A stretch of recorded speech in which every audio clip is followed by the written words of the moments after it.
là vạn hữu. Ananda, thế giới là sự tập hợp của tất cả những gì có tính biến chuyển và tàn hoại. Vạn hữu tuy bao la, nhưng tất cả đều bao hàm trong 18 lãnh vực. Đó là 6 căn, 6 trần và 6 thức.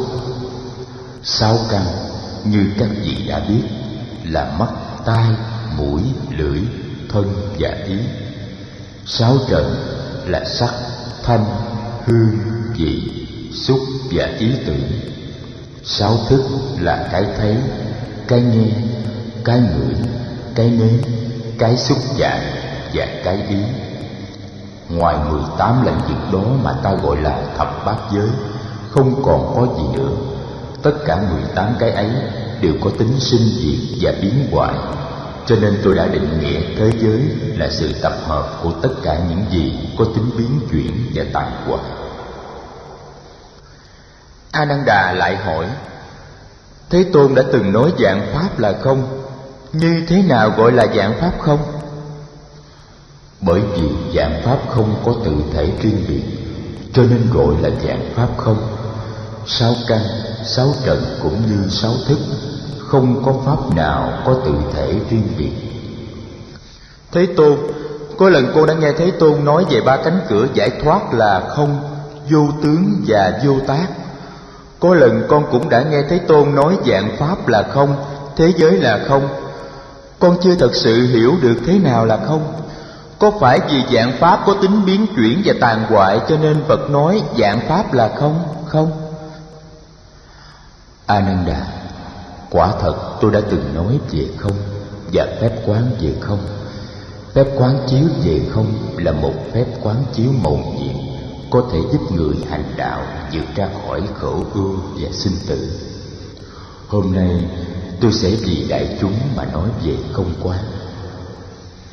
Ananda, tất cả chúng ta đều đang ngồi trong giảng đường Lộc Mẫu. Chúng ta biết rằng trong giảng đường này không có chợ búa, trâu bò, làng xóm, mà chỉ có các vị khất sĩ đang ngồi nghe pháp mà thôi. Cái gì không thì ta nói là không, cái gì có thì ta phải nói là có. Trong trường hợp của chúng ta đây, tức là trong trường hợp giảng đường Lộc Mẫu, chợ búa, làng xóm, trâu bò là không, nhưng các vị khất sĩ là có phải như vậy không? Bạch Thế Tôn, đúng như vậy. Sau buổi giảng này, tất cả chúng ta đều sẽ đi ra khỏi giảng đường Lộc Mẫu, và trong giảng đường Lộc Mẫu sẽ không có một vị khất sĩ nào. Lúc đó giảng đường Lộc Mẫu không có chợ búa, không có làng xóm, không có trâu bò, mà cũng không có các vị khất sĩ. Có phải như thế không? Bạch Thế Tôn, đúng như vậy. Lúc đó trong giảng đường Lộc Mẫu không có gì hết. Ananda, có luôn luôn nghĩa là có cái gì, không luôn luôn nghĩa là không cái gì. Tiếng có và tiếng không tự chúng không có nghĩa gì cả. Xin Thế Tôn giải rõ cho chúng con. Này nha, không bao giờ cũng là không một cái gì. Ví dụ không chợ búa, không trâu bò, không làng xóm, không các vị khất sĩ. Ta không thể nói không một cách suông cục được. Có cũng vậy, có bao giờ cũng là có một cái gì, như có chợ búa, có trâu bò, có làng xóm, có các vị khất sĩ. Ta không thể nói có một cách suông cục được. Vào giờ phút hiện tại, các vị có thể nói là trong Lộc Mẫu đường không chợ búa, không trâu bò, không xóm làng, nhưng có các vị khất sĩ. Đó là trường hợp Lộc Mẫu đường. Còn trong trường hợp vạn pháp thì sao? Nếu ta nói vạn pháp có, thì vạn pháp có cái gì? Nếu ta nói vạn pháp không, thì vạn pháp không cái gì? Này các vị khất sĩ, cái mà tôi gọi là không trong vạn pháp, đó là cái ngã, nghĩa là cái tính chất thường tại và bất biến. Vạn pháp không nghĩa là vạn pháp không có ngã, nghĩa là không có tính chất thường tại và bất biến. Nghĩa căn bản của không là như thế. Các vị đã chấp nhận và đã biết rằng vạn pháp đều có tính biến chuyển và hoại diệt. Chính vì vạn pháp có tính cách biến chuyển và hoại diệt ấy, cho nên vạn pháp không có ngã, không hàm chứa một cái ngã. Vì vô thường, cho nên vạn pháp cũng là vô ngã. Tất cả các pháp đều không có ngã trong tự thân, cho nên vạn pháp được gọi là không. Này quý vị, không có nghĩa là không có tự ngã. Này các vị khất sĩ, trong năm uẩn, không có uẩn nào có tính cách thường tại bất biến cả. Cả năm yếu tố hình hài, cảm giác, tri giác, tâm tư và nhận thức đều không có tự ngã, đều không có tính cách thường tại bất biến. Tính cách thường tại bất biến ấy thường được gọi là cái ta. Đã không có ta thì làm gì có cái của ta. Đã không có ngã thì làm gì có ngã sở. Quán chiếu để thấy được sự không có mặt của cái ta và cái của ta trong vạn pháp, tức là quán chiếu về không vậy. A Nan Đà hỏi: vạn pháp không có ngã, đó là điều mà chúng con đã hiểu và đã thấy. Nhưng bạch Thế Tôn, có vạn pháp không? Phật im lặng nhìn xuống phía trước mặt mọi người.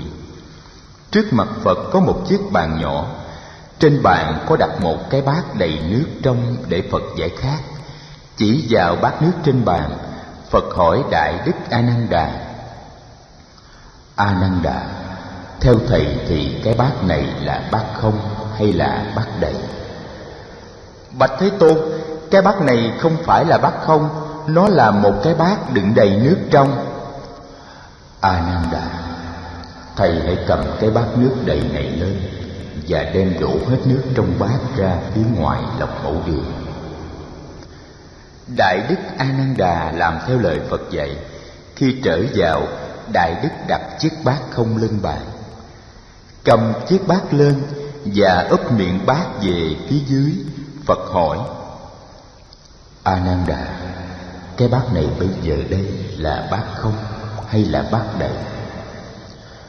Bạch Thế Tôn, cái bát này bây giờ đây không phải là cái bát đầy nước nữa, mà là một cái bát không. A Nan Đà, thầy có chắc là cái bát này là cái bát không không? Bạch Thế Tôn, con chắc chắn cái bát này là cái bát không. A Nan Đà, trong cái bát này không có nước, nhưng lại có đầy không khí. Cái bát chỉ không có nước thôi, chứ cái bát đang có đầy không khí. Thầy đã quên rồi. Không luôn luôn nghĩa là không một cái gì. Có luôn luôn nghĩa là có một cái gì. Trong trường hợp này, thầy phải nói cái bát không có nước, nhưng có đầy không khí. Bạch Thế Tôn, con đã hiểu. Vậy thì A Nan Đà, cái bát có thể là một cái bát không, mà cũng có thể là một cái bát đầy. Cái không hay cái đầy ấy tùy thuộc vào sự có mặt của cái bát. Nếu không có cái bát thì làm gì có cái không hay cái đầy? Vậy nếu muốn không hay muốn đầy thì phải có cái bát đã. Như giảng đường Lộc Mộ mà trong đó chúng ta đang ngồi đây, giảng đường có thể không hay đầy, nhưng muốn không hay đầy thì phải có giảng đường trước đã.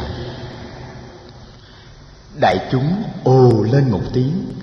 Đại Đức A Nan Đà chắp tay: Bạch Thế Tôn, như vậy là có vạn pháp, và vạn pháp có thật. Phật mỉm cười: A Nan Đà, thầy đừng nên bị từ ngữ khống chế như vậy. Nếu vạn pháp có mặt như những hiện tượng không có ngã, thì cái có đó không phải là cái có của tri giác thông thường. Cái có ấy cùng với cái không kia là một. A Nan Đà chắp tay: xin Phật khai thị thêm cho chúng con. Này A Nan, chúng ta vừa nói đến cái bát không và cái bát đầy. Chúng ta cũng vừa nói đến giảng đường không và giảng đường đầy. Tôi đã nói sơ lược về không. Bây giờ tôi sẽ nói sơ lược về có. Cái bát trên bàn kia tuy là cái bát không còn nước, nhưng nếu đại chúng nhìn thật kỹ thì không phải là như vậy. Nâng cái bát lên, Phật nhìn A Nan Đà. A Nan Đà, trong những yếu tố nhân duyên đã đưa tới sự có mặt của cái bát này, có yếu tố nước không? Bạch Thế Tôn, nếu không có nước trộn vào đất sét thì người thợ gốm không thể nào biến đất sét thành cái bát được. Đúng rồi, A Nan Đà, nhìn kỹ vào cái bát, ta thấy có nước ở trong đó. Dù trong giờ phút hiện tại nó là một cái bát không có nước, sự có mặt của cái bát chứng minh được sự có mặt của nước. A Nan Đà, thầy có thấy yếu tố lửa trong cái bát này không? Bạch Thế Tôn, con có thấy. Nếu không có lửa thì đất trộn với nước không thể nào đưa tới sự có mặt của cái bát. Nhìn sâu vào cái bát, con thấy sự có mặt của hơi nóng, của lửa. Nhìn sâu vào cái bát, thầy thấy gì nữa? Con thấy không khí.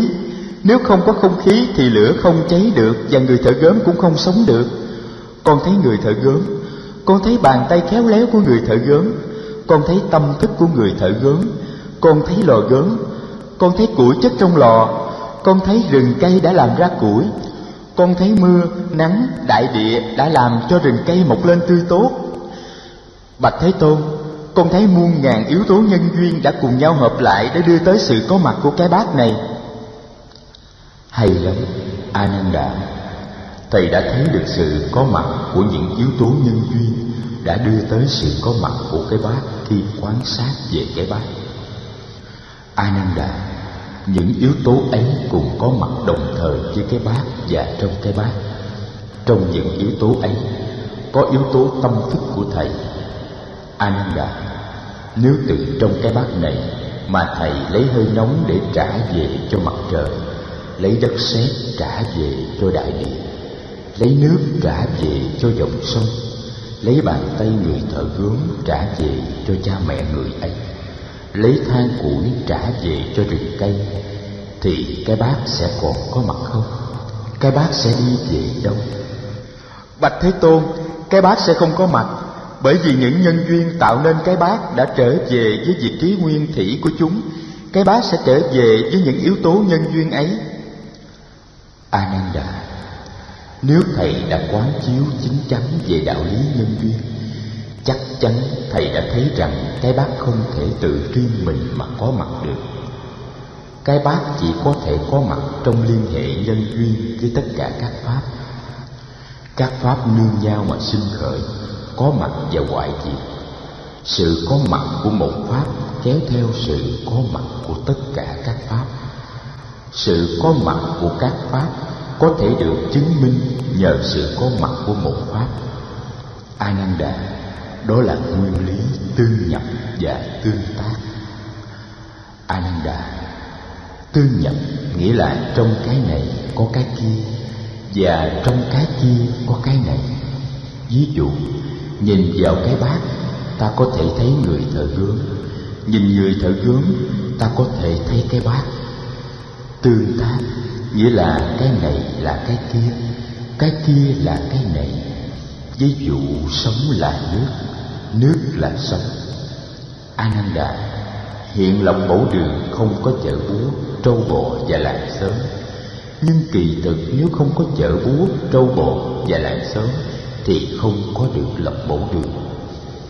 Nói trong Lộc Mẫu Đường không có chợ búa, trâu bò và làng xóm, đó chỉ là một cách nói, một lối nhận thức. Sự thật thì nếu không có chợ búa, trâu bò và làng xóm thì chúng ta sẽ không bao giờ có Lộc Mẫu Đường. Nếu không có giáo đoàn của các vị khất sĩ thì cũng sẽ không có Lộc Mẫu Đường. Vì vậy, cho nên khi nhìn giảng đường Lộc Mẫu, vào lúc giảng đường trống vắng, ta cũng phải thấy sự có mặt của chợ búa, trâu bò, xóm làng và cả các vị khất sĩ ở trong đó. Không có cái này thì không có cái kia, và ý nghĩa căn bản của không là cái này có thì cái kia có. Nói tới đây, Phật im lặng. Giảng đường Lộc Mẫu im phăng phắc. Những lời Phật nói đã gây ấn tượng sâu sắc trong tâm. Lửa, không khí, người thợ gốm, tất cả các pháp trên thế gian, pháp nào cũng vậy. Pháp nào cũng có mặt liên hệ nhân duyên trên nguyên tắc tương tức và tương nhập. Các vị khất sĩ, nhìn vào cái bát này, ta thấy được tất cả vũ trụ vạn hữu. Vậy ta có thể nói cái bát chứa đầy cả vũ trụ vạn hữu. Chỉ có một cái không có mặt trong cái bát này mà thôi. Đó là tự ngã riêng biệt của cái bát. Tự ngã là gì? Tự ngã là tự mình có mặt, không cần đến một yếu tố nào khác.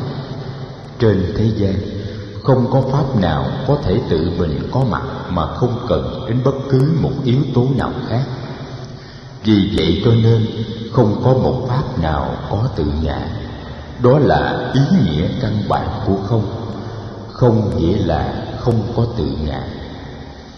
Các vị khất sĩ, 5 uẩn là 5 yếu tố của sinh mạng. Hình sắc không có tự ngã, vì hình sắc không thể tự mình có mặt một cách riêng biệt. Trong hình sắc có cảm thọ, có tri giác, có tâm tư và có nhận thức. Cảm thọ cũng vậy, cảm thọ cũng không có tự ngã, bởi vì cảm thọ không thể tự mình có mặt một cách riêng biệt. Trong cảm thọ có hình sắc, có tri giác, có tâm tư và có nhận thức. Điều này cũng được áp dụng cho các uẩn khác là tri giác, tâm tư và nhận thức. Trong 5 uẩn, không có uẩn nào có tự tính riêng biệt. 5 uẩn nương vào nhau mà thành lập. Vì vậy 5 uẩn là không. Các vị khất sĩ, 6 căn, 6 trần và 6 thức là không. Mỗi căn, mỗi trần, mỗi thức đều phải nương vào các căn, các trần và các thức khác mà được thành lập. Không có căn, trần và thức nào có tự tính riêng biệt. Các vị khất sĩ, 12 nhân duyên là không. Mỗi nhân duyên phải nương vào các nhân duyên khác mà được thành lập. Không nhân duyên nào có tự tính riêng biệt. Các vị khất sĩ, tôi muốn nhắc lại để quý vị cùng nhớ. Cái này có cho nên cái kia có. Các pháp vì nương vào nhau mà có mặt, cho nên các pháp được gọi là không. Không ở đây nghĩa là không có tự ngã, không có một sự hiện hữu riêng biệt và độc lập. Đại Đức A Nan bạch: Thế Tôn, có những nhà trí thức Bà La Môn cũng như một số các vị lãnh đạo các giáo phái nói rằng Sa môn Cồ Đàm chủ trương thuyết hư vô đoạn diệt. Sa môn Cồ Đàm dẫn dắt người ta tới sự tiêu diệt mọi hình thức của sự sống. Thế Tôn, có phải vì Thế Tôn nói dạng pháp không cho nên người ta hiểu lầm như thế hay chăng? Phật lại nói: A Nan Đà, những nhà trí thức Bà La Môn kia, những vị lãnh đạo giáo phái kia không nói đúng sự thật. Tôi không bao giờ chủ trương thuyết hư vô, thuyết hoại diệt. Tôi không chủ trương dẫn dắt đến sự hoại diệt mọi hình thức của sự sống. A Nan Đà, trong số các tà kiến, có 2 tà kiến lớn mà nhiều người đã dính phải. Đó là chấp có và chấp không. Chấp có là nhận thức dạng sự dạng vật như những gì thường tại và có tự thể riêng biệt. Chấp không là nhận thức dạng sự dạng vật như một màn ảo thuật của thực linh. Kẹt vào tà kiến nào trong 2 tà kiến ấy cũng không có cơ hội thấy được sự thật. Ananda, có lần khất sĩ Kakayana hỏi tôi: Thế Tôn, thế nào là chánh kiến? Thế nào là cái thấy chân thực? Tôi đã trả lời: Kakayana, chánh kiến là thứ nhận thức vượt thoát 2 luận chấp có và không. Khi ta đã thấy được tự tính chân thật của thực tại rồi thì ta không còn bị ràng buộc bởi 2 tà kiến ấy nữa. Người có chánh kiến thấy được quá trình phát sinh và hoại diệt của các pháp, và vì vậy không bị lay chuyển bởi các ý niệm có và không.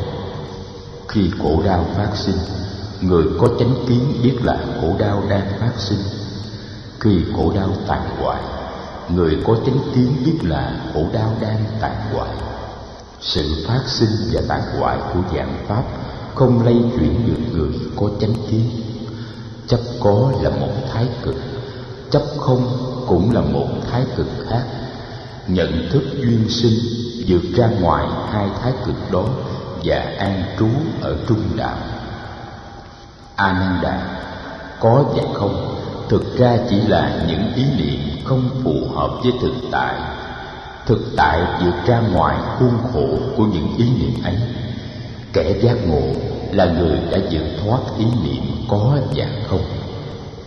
Ananda, không những có và không đều không, mà sinh và diệt cũng là không.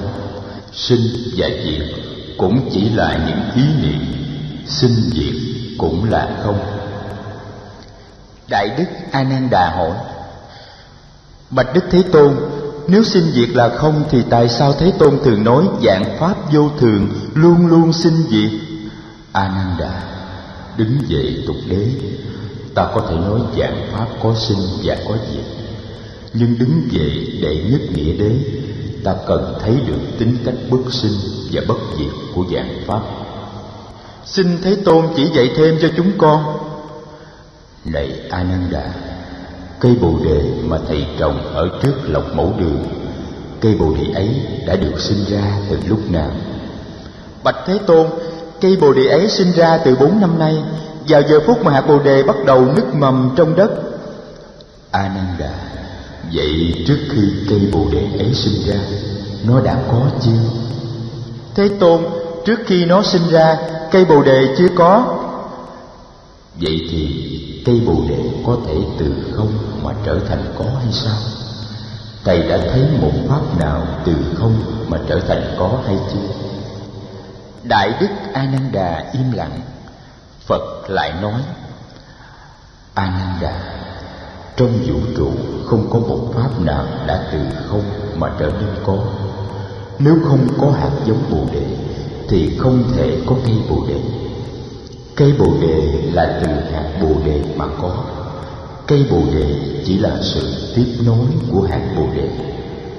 Trước khi hạt bồ đề nứt mầm, cây bồ đề đã sẵn có trong hạt bồ đề. Một pháp đã sẵn có thì cần gì sinh ra nữa. Vì vậy cho nên cây bồ đề có tính cách bất sinh. Ananda, sau khi hạt bồ đề nảy mầm thành cây bồ đề, hạt bồ đề có bị gì không? Phật lại hỏi Ananda: Bạch Thế Tôn, hạt bồ đề có diệt thì cây bồ đề mới sinh ra được. Ananda, hạt bồ đề không diệt. Diệt tức là từ có mà trở thành không. Thầy có thấy trong vũ trụ này có một pháp nào từ có mà trở thành không được không? Một chiếc lá, một hạt bụi, một làn hương cũng không thể từ có mà trở thành không được. Các pháp ấy chỉ có thể biến chuyển để trở thành những pháp khác. Hạt bồ đề cũng thế. Hạt bồ đề không diệt mà chỉ biến chuyển thành cây bồ đề. Hạt bồ đề cũng như cây bồ đề đều là những pháp bất sinh và bất diệt. Ananda, không những hạt bồ đề và cây bồ đề là những pháp bất sinh bất diệt, mà tất cả các pháp trong đó có tôi, có thầy, có các vị khất sĩ, có lộc mẫu đường, có chiếc lá, có hạt bụi, có làn hương, tất cả đều bất sinh bất diệt. Ananda, tất cả các pháp đều bất sinh và bất diệt. Sinh và diệt chỉ là những ý niệm của nhận thức mà thôi. Các pháp không có, không sinh, không diệt, không dơ, không sạch, không thêm, không bớt, không tới, không đi, không một, không nhiều. Tất cả các ý niệm có không, sinh diệt, dơ sạch, thêm bớt, tới đi, một nhiều, đều là những ý niệm phân biệt. Nhờ quán chiếu về tự tính không của các pháp, các vị có thể vượt thoát những ý niệm phân biệt ấy để chứng nhập được thực tại của vạn hữu. Ananda, thực tại của vạn hữu là không có cũng không không, không sinh cũng không diệt, không thành cũng không hoại. Nếu không có thực tại ấy làm cơ bản, thì làm gì có cái thế giới có sinh có diệt, có không, có thành có hoại của nhận thức phân biệt. Nếu không có thực tại ấy, thì làm gì có lối thoát cho thế giới sinh diệt, có không và thành hoại. Ananda, có khi nào đứng trên bờ biển thầy nhìn ngắm những đợt sóng nhấp nhô sinh diệt trên mặt đại dương không? Thực tại bất sinh bất diệt có thể đem so sánh với nước trong đại dương, và thế giới sinh diệt có thể được đem so sánh với những đợt sóng lô nhô trên mặt biển. Ananda, sóng thì có cao có thấp, có lớn có bé, có sinh có diệt, nhưng nước trong đại dương thì không cao không thấp, không lớn không bé, không sinh không diệt. Nếu không có nước thì làm sao có sóng? Và sóng đi về đâu nếu không là trở về với nước? Ananda, sống là nước, nước là sống. Sống tuy có sinh có diệt, nhưng một khi sống nhận biết được rằng mình chính là nước, thì tự khắc sống vượt thoát được sinh diệt, và không còn sợ hãi, âu lo và khổ đau vì sinh diệt. Các vị khất sĩ, phép quán chiếu về tự tánh không của vạn pháp là một phép quán chiếu mầu nhiệm, có thể đưa các vị vượt thoát sợ hãi, vượt thoát lo lắng, vượt thoát khổ đau. Phép quán chiếu này có thể đưa quý vị vượt thoát thế giới của sinh tử. Các vị hãy nỗ lực mà thực tập phép quán chiếu này. Nói tới đây, Phật lặng im, người đã chấm dứt pháp thoại. Buổi pháp thoại hôm nay làm xôn xao cả đại chúng. Đại Đức Cát Tường chưa bao giờ được nghe Phật nói những điều sâu sắc và mầu nhiệm như hôm nay. Đại Đức thấy các thầy lớn, thầy nào nét mặt cũng rạng rỡ, vẻ sung sướng hiện rõ trong cái nhìn và trong nụ cười của họ. Cát Tường có cảm tưởng mình hiểu được những điều Phật nói, nhưng thầy nghĩ có thể là mình chưa thấy hết được chiều sâu của buổi pháp thoại này. Thầy biết thế nào, mai mốt Đại Đức Ananda cũng sẽ trùng tuyên lại bài thuyết pháp hôm nay, và thầy sẽ có dịp học hỏi thêm qua những cuộc pháp đàm do các thầy lớn tổ chức.